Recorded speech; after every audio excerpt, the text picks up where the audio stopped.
Hi, everyone. Welcome to Lakshmi's Leadership Lounge. As you know, the future of work is changing, and now more than ever is the time we evaluate the way we lead to prepare ourselves for it. This is why we bring you a series that showcases a plethora of leaders who have inspired us by redefining the way they lead. Join me, Lakshmi Praturi, on this journey as I take a deep dive into the lives of these trailblazers and their unique take on leadership. So, today we are going to be talking about sustainability in general, and our guest is Dr. Sandhya Sriram, who is the CEO and co founder of Shiok Meats Private Limited in Singapore. It's the first cell based seafood and meat company in Southeast Asia and the first cell based crustacean company globally. With her at the helm, Shiok Meats has raised $20 million in funding since its inception in 2018. Prior to this, she co founded two more ventures, Biotechin.Asia and SciGlo. A stem cell biologist and a scientist by training and education, a former business development professional, a serious entrepreneur, a thought leader, a great friend to many, a very popular person in Singapore. Sandhya was featured as one of the Forbes Women in Tech for building ventures rooted in purpose, impact, and innovation. With that, I would like to invite Sandhya to join us. Hi, Hi, Sandhya. Lakshmi. Hi, Lakshmi. Pleasure to be here. Thank you for inviting me. Yeah, and as we were talking earlier, I want to say you have like the most professional background. You know, your company name, everything is there. You're like, I can tell you're a marketeer by birth. Great idea. Much required in this day and age when most Yes. of the work is done on Zoom. Absolutely. Sandhya, you're somebody who's always been interested in biology, right? But how did your interest from biology transition into genetics and now, cell-based meat? I mean, that's quite a journey from biology. So how did this all come about? Yeah, I think ever since I've known that I existed in this earth, like I think I was 5 years old, and I realized that I was very intrigued by the human body. That's it. I heard everything from my grandfather falling sick to later my dad falling sick and stuff like that. And I always used to wonder how they're treated, right? And I was fascinated by doctors. I said, wow, doctors can treat and make them all well. And my family members used to come back okay after eating medicines and stuff like that. So got super interested in biology and human body in general from then. And as I sort of grew up and did my undergraduate and master's, I came to realize that the starting cell of any animal is a stem cell. It's the sort of the birth cell, from the embryo to sort of making you a full human being or a full animal. And got sort of obsessed with the idea of stem cells and what it can do. And then as I did my PhD, I realized that stem cells can be used for therapy, can be used for disease, treatments, can be used to treat cancers even, and stuff like that. And 2015 or 2014, I came across using stem cells for meat. And that sort of hit the jackpot for me in my head and started getting super obsessed about that technology. And that's sort of where I ended up doing. And I run a stem cell based meat company right now. One thing is sometimes when something terrible happens, you feel like, that's the end of it. You spoke about you were a state topper, but didn't get into medical college. And then, you were, your father passed away. So you had to work at a call center in Chennai, etc. And I think, I'm saying that only because sometimes what didn't happen could be the reason for something that did happen. So maybe tell us a little bit about how these, disappointments or terrible things that happen in your life have actually took you to a PhD in Singapore. Sure. I think, when it happened, yes, it was unpleasant. Even when I think about it now, yes, it was unpleasant. But I think that's what's made me stronger. This is one running line in our family between me and my mom. I always tell, if Appa, like dad, was alive, I probably wouldn't be where I am right now. I would have probably been very sheltered, very taken care of. I wouldn't have the worldly views that I have right now. I'd be hardworking, educated, in a good job, or maybe even start a Shiok, but I wouldn't be so street smart per Mhm. se. Yeah. So I think I took it as a survival instinct rather than as a challenge in life. So when it happened, when my dad passed away when I was just 15, or when I had to support the family and just me and my mom and so on, I think I just accepted that this is life. And yes, I was very angry with life in general. I was a very angry person at that point. Things have changed ever since. But I just realized that it happens to everybody. It's not something that happens only to me and my mom or just to Sandhya per se. I saw a lot of sadness. I saw a lot of ups and downs around me with other people as well. And sometimes I used to feel like what I'm facing is nothing compared to what they were facing. So I took it as a positive spirit. And I said, to live our lives, we have to work hard. Nobody's going to just give us money to like live lives. Nobody's going to give me a degree for me to get a job. I have to do it. And I've always loved studying. Like I've always loved reading and studying and being part of the education ecosystem per se. So I think that's what sort of pushed. And I think this is a good opportunity for me to like bring up my mother. She has been like the inspiration for me. Never worked a day in her life like outside of home per se, but that meant everything. She was there to take care of the house and me so much that I could go out there and do everything that I needed to do.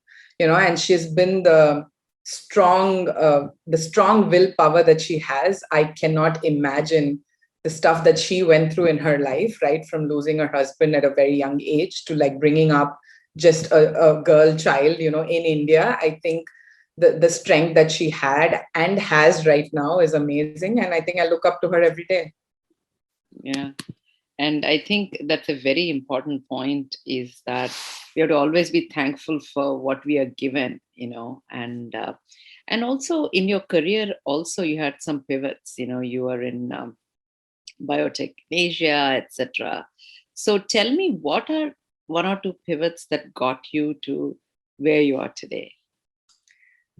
Sure. So if you'd asked me this question about maybe 7 years back, I would have said no pivot in my career. I knew what I was doing. I know where I exactly want to be. So when I was doing my PhD, I knew that I wanted to be a professor, have my own lab, my own students, sort of work on stem cells. And that was my vision. I might say it's sort of close to that, except that I run a company now. But I think what happened was, as I was finishing PhD, I started questioning what's the ultimate goal of me staying in research? Like, why am I doing this research? And I realized that 10 years of doing undergrad, master's, and PhD, none of the research that I did in those 10 years was becoming a product. It was all staying as research. Yes, we published papers, it was in journals, but the reason I became a researcher and a doctor via a PhD was so that I can help people out there, actually help them with a product or a technology or a treatment. And as I was doing that, I started up my first company, which was the science news website, Biotechin.Asia, that you mentioned. And through that journey of 2.5 years of running that company, along with doing science on one side, was that it's very hard for science to ever make it into a commercial product because, it's because of various reasons, everything from funding to the way the system works to how the pharma companies sort of deal with products and how consumers react to products. So I wanted to understand each of those pillars as to why it takes such a long time, why 90% of the research never becomes a consumer product. So I actually quit being a scientist. So that was my first pivot. So I quit being a scientist, which I never imagined I would do in my life because all I could breathe, eat, sleep was science and research. But I took that uncomfortable step of quitting to be a scientist and take up business development in a scientific organization to learn why science doesn't make it out of the lab, or if it makes it out of the lab, how does it make it through that? Like, how is it a successful product? So that was my first pivot. Second pivot was when I sort of was doing the business role and I started up my second company. Or rather, actually, my first pivot was starting a startup on the side of doing. Second pivot was quitting to be a scientist. Third pivot was starting another company called SciGlo.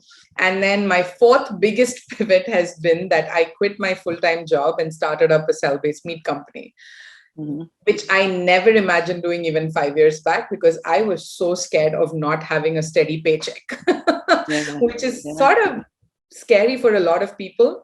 But I think 2.5 years back when I started Shiok, I was financially in a comfortable spot. And I said, okay, let's take the risk, do this for 12 months and see if I'm successful. If I'm not, I can go back to getting a job.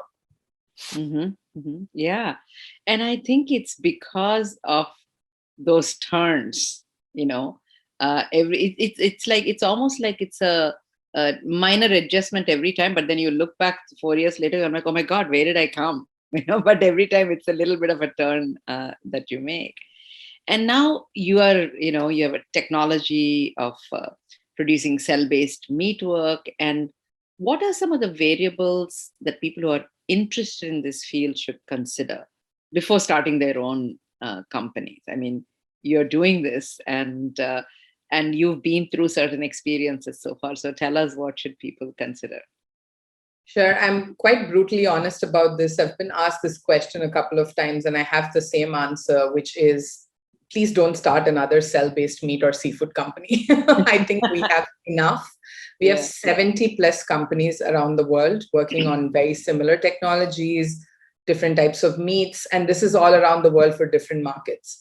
But what I would say is definitely get into the industry, but try to set up companies that are ancillary to the cell-based meat industry. What I mean by that is when the 70 companies start making their products, they need other support systems like supply chain. They need support systems like logistics. They need support systems like we grow our cells in a liquid medium, like a liquid broth, like a soup. We need companies that make that soup for us, all of that. So I would say start ancillary companies to support the main cell-based meat companies, because we can't do it all. And so I highly encourage anybody who's interested to be in this field to start something that helps main companies to do their technology, but help them in terms of scale up, in terms of marketing, in terms of branding and sending out the product and consumers and distribution and so on. So with actually on that, can you explain actually the technology of what happens? You take a stem cell out of the animal's body. So tell me a little bit about how does cell-based meat actually gets created? Sure. 4 main steps, simple steps. I can explain it. Of course, there's a lot of research behind it. But the first step is you take out the stem cells from a live animal, or there are stem cell banks around the world, which are scientific companies that already have these stem cells, and you buy it from them. So that's the first step. Stem cell is sort of the birth cell of any animal. So every part of your body, including your hair, nails, eyes, skin, muscle, fat, all of it has stem cells. And they are sort of the starting, like day zero cell, ground zero cell. So these stem cells are then grown in a conducive environment that's very similar to the animal. So in our case, we use shrimp stem cells. So we take out muscle stem cells from shrimp. We grow them in the temperature, the humidity, the pressure, the pH that is very similar to the animal itself. So we basically are tricking the stem cells to think that they're still inside the animal. And we feed it with liquid nutrients similar to the blood of the animal, which is what the nutrients they get inside of the animal. So instead of using the animal's blood directly, which is inhumane and cruel, we use something that's very similar to the blood in terms of the protein content, the amino acid, the fats, the carbohydrates, and so on, which is made from plants. So it's edible and it's good for the environment. And then the cells start growing in billions and trillions of number inside large stainless steel tanks, much like your brewery, but instead of brewing beer, you're brewing meat and seafood. Yeah. So first step, cells. Second step, you scale up the cells in terms of number. 2, you feed them with nutrients. Third step is you allow the stem cells to form the muscle or the fat or the connective tissue, which is what they would do inside of the animal itself. And then that's third step. Fourth step is you collect the meat, and then you collect the liquid part, which you had fed the meat with. In our case, the liquid part can be used as a soup, as a stock, as a paste as well. And then you collect the meat, which is the actual meat per se, pun intended. And that's sort of the entire process. So you are converting stem cells to form meat using liquid nutrients. So that's sort of the single line pitch for cell-based meats. Now, of course, these four steps you talked about require years of training as scientists and many people working, and $20 million you already raised and many more millions you need to raise. So it's not as simple as somebody starting in the garage, obviously. And there are some key challenges that you faced while creating this niche for Shiok Meats. First of all, tell us a little bit about the word Shiok Meats in Asia. What does the name mean? And also, what are the challenges you faced and how did you tackle them? Sure. Shiok actually means delicious or fantastic in Singapore and Malay slang. It's generally used for fashion or food. So it's a very relatable term. And now globally, people are knowing it as well, so which is good. But it's a positive word that's used to, to admire or to congratulate someone. And it's definitely used for delicious food. So we sort of came up with the name. Yeah. In terms of challenges, where should I start? It's everything from funding to scale up to the price point to the consumer acceptance. I would say these are the four main sort of big challenges, right? And I would add in a fifth one, which is getting the right talent. So, everything has been a challenge from day one. But I think we have had such a exciting technology in an exciting geographical location in the world where we love food. Generally in Asia, we're all foodies. And I think sustainability has been on everybody's mind for the last couple of years. And we brought a solution for that question or that worry, statement. So funding wise, when we started off, it was hard because it was two random female Asian scientists from nowhere came up and said they're setting up a cell-based seafood company in Singapore where the technology is never heard of. Nobody had ever heard of cell-based meats when we started off. We are the first ever company to bring it, like you mentioned. Most of the tech was done in the US. There were I think, about 25 companies at that point working on cell-based chicken, pork, and beef, and a little bit of fish. But first ever company to work on crustaceans. So people were confused as to why crustaceans, what's the market share of crustaceans? And then when we said it's a $150 billion market, everybody was like, oh, that makes sense. Mm-hmm. So, all of this was the challenge. But I think we have had really good initial angel investors that came in and vouched for us and went out there pitching for us on behalf of us. And we were able to raise the money. And soon enough, Asia became the hub for alternative proteins and cell-based meat. So it's being in the right time, in the right place, and having complete faith in the ability that my co-founder and I had at that point.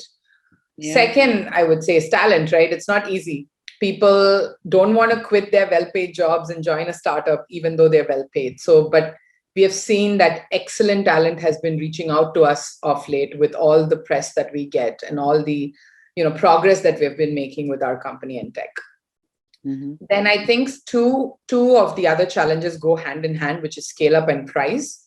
Yes, it is a premium product to start off with, and we intend to be at about $50 per kilogram in the next 6 to 8 months, which is more affordable than the multi-thousand per kilogram that we used to be.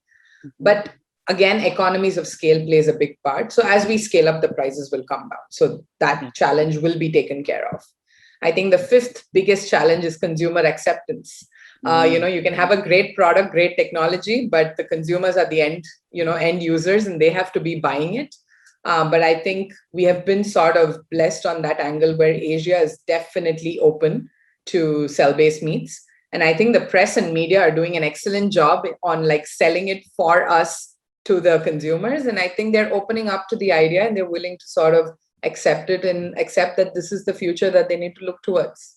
Yeah. And, obviously we're talking about sustainability. We are talking about better health for you, and we are talking about saving lives, our own environment in the future, and all these kinds of things. And I mean, obviously, we have caused a lot of damage to the earth right now. Do you think that, you said now there are 70 plus companies, etc., the emergence of startups that produce plant-based food, etc., can it in any near future at all undo the damage that industrialized animal agriculture has already done and continuing to happen? I would like to definitely say a big yes to that. But Yeah. when it's going to happen actually depends on the consumer's hands. I'm Mm. going to put that onus on the consumers, including you and me, right? I'm not talking Right. about just people. I think, but we are seeing that positive shift. Yes, we have recognized that we have sort of, and I use the word we very consciously, but it's all of us that have caused environmental issues. It's not they or them or you. It's all of us in some way or the other, right? Whatever Right. it is. Yes, but it's not gone to an extent where it's irreversible yet. But it will be irreversible if we keep continuing what we used to do for the last 10, 20 years. Yeah. I'm glad that we have recognized it. I'm glad that we're putting out solutions there. So at this point, when somebody asks me the impact of plant-based and cell-based meat on this earth, I would say even if it's 1%, it is crucial and it's making a mark. That 1% becoming 50% will not take too much time. It will happen. It needs the consumers to believe in that technology and product and actually make that shift. Even one person not eating meat or eating cell-based meat once a week for one meal will actually make a difference. Yeah. It doesn't have to go like, what if what's it going to make a difference if I just change one meal? It does make a difference. So I think that's where it starts, and it has already started. So for me, I look at the positive outlook always, and I feel in 10, 20 years time, there will be no factory farming. Yeah. All of the meats that we are eating are coming from sustainable sources like plant-based meat or cell-based meat. And that's what I'd like to see in the next 2 decades. Yeah.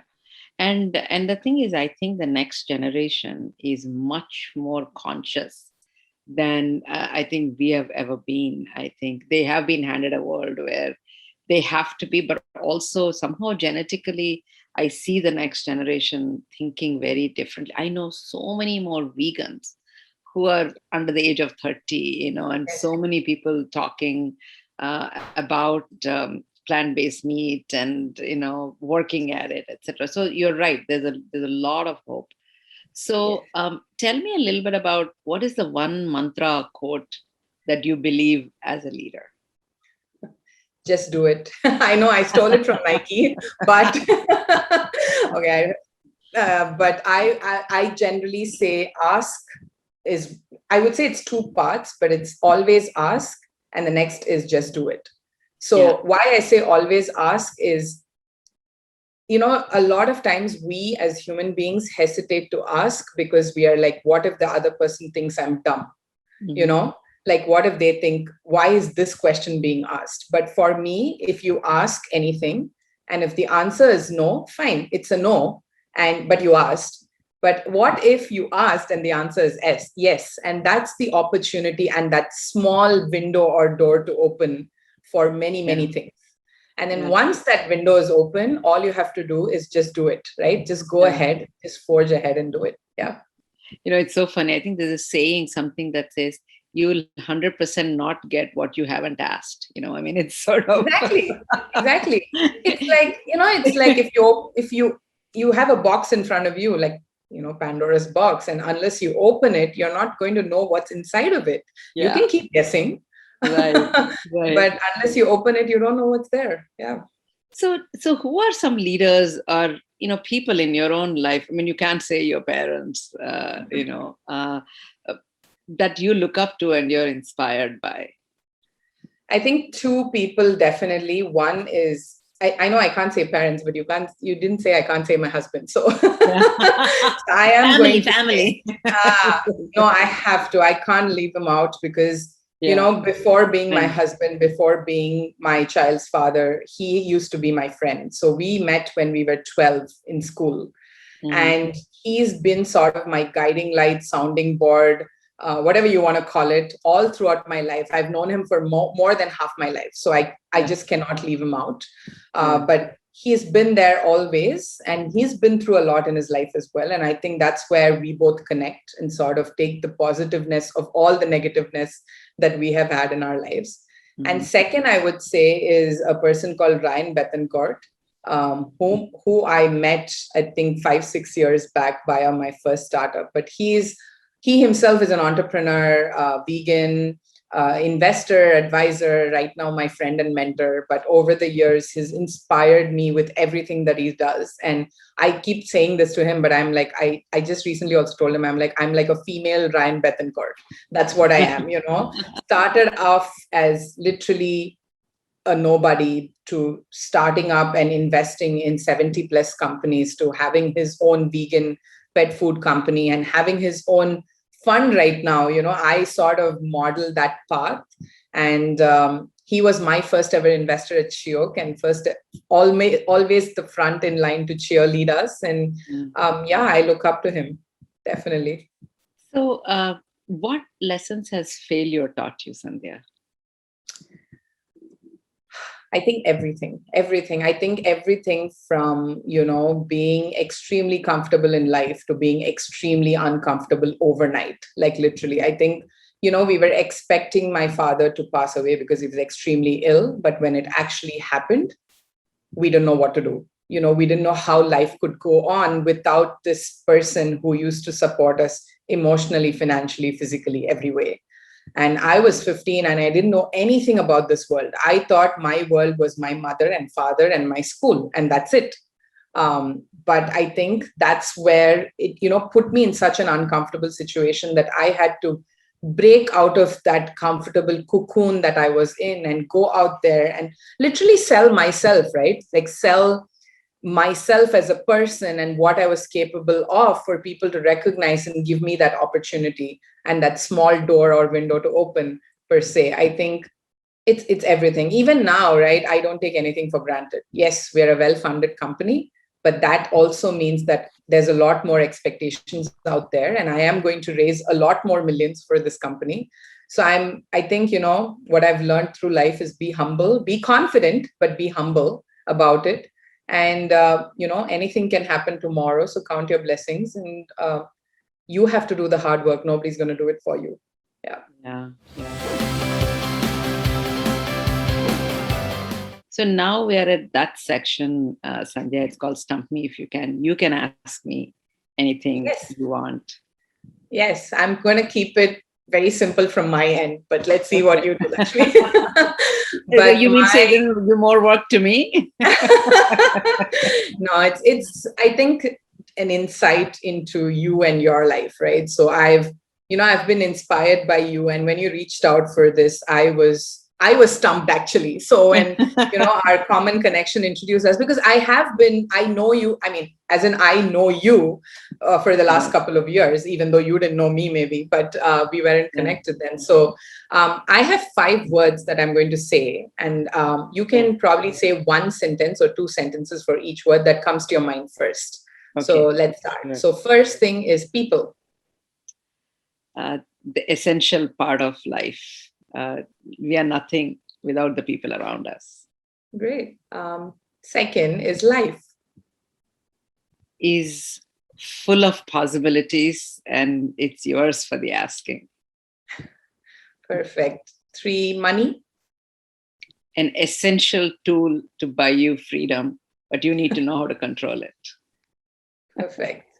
4, power. I don't like the word, but I think it's meant to say that it's more ability to make a difference is something I relate to more than the word power. Okay. And 5th and or maybe like power is like power tools, that are like very important to do anything. Yes. Yeah. No, what I meant was what you said. Yeah. I know. 5th and last one is influence or influencer, like either or. Yeah. influence is sort of, I feel, very transparent. And an influencer is actually missed when they're not there, but you may not know who they are when they are with you. Oh And wow. it's a very transparent, it's like it blends in your life so much that you don't even know you've been influenced by this person. Wow. But when they are absent, that's when you feel it. Wow, that's a lot of food for thought. I've never thought it that way. Yeah. Interesting. I don't know, it just came to, I always think of you talked about your dad, and I think of my dad. I mean, people who are very, very important in my life, I never realized their value when they were there. Right, When I right, left a job, I'm like, oh my God, that boss I had was so fantastic. right, Or, whatever. Sometimes you don't know who influenced you till much later, actually. right. Yeah, I get what you mean. Yeah, which is sort of true. Yeah. Yeah. Yeah. Great. Thank you. I So, mean, that was insightful. so anyway, we are at that last session, which I love, which is about ink tree seed, which is we don't want our relationship to end here. We have to continue it after this conversation. So, what is something we can do together to continue the conversation afterwards between ink and you? Sure. So, being a sustainable food company, the best thing I can offer is a tasting session of our products. So, we can do that in a Yeah. couple of months, maybe this year, once Yeah. COVID restrictions are sort of eased out for us as well. Yeah. But Shiok is actually planning to launch our first, or the world's first ever cell-based crab prototype this year. So, we did Wow. shrimp in 2019, lobster in 2020, and crab is for the year 2021. So Yeah. I'm happy to work together to see if we can get some of your members, hopefully you as well, if you can fly over and Yeah. come over to Singapore, and we can do like an exclusive dinner or lunch session with our products. Oh, that sounds fantastic. Actually, Gautam Godwani, who introduced us to each other, Yes, is in Singapore. yes. And I've connected him to all the people I know in Singapore. So they keep meeting regularly. So for sure, I'm going to have them try this. And let's see if Perfect. traveling gets good. I can be there. Otherwise, I'll join by Zoom, and you can mail the food to me ahead of time, Yes. maybe. Yeah, definitely. Sounds like a plan. Yeah. Thank you so much for your time. And I really want to thank our audience and you, Sandhya. It's been, every time we have these conversations, it's learning for me. And it's, I've heard about you also, and I read about you. I was so impressed by everything that you're doing, and just who you are. And I know we'll continue our conversation after this. So thank you so much for your time. And I really want to thank our audience for listening to this, and thank you for your time. And may you all enjoy Shiok Meats sometime soon. Yes, thank you very much, Lakshmi. I mean, it's an honor and pleasure to be here, and just loving the positiveness of this conversation. And yeah, thanks to all your listeners as well. And hope each one of you become our consumers at the end of the day. Thank you very much.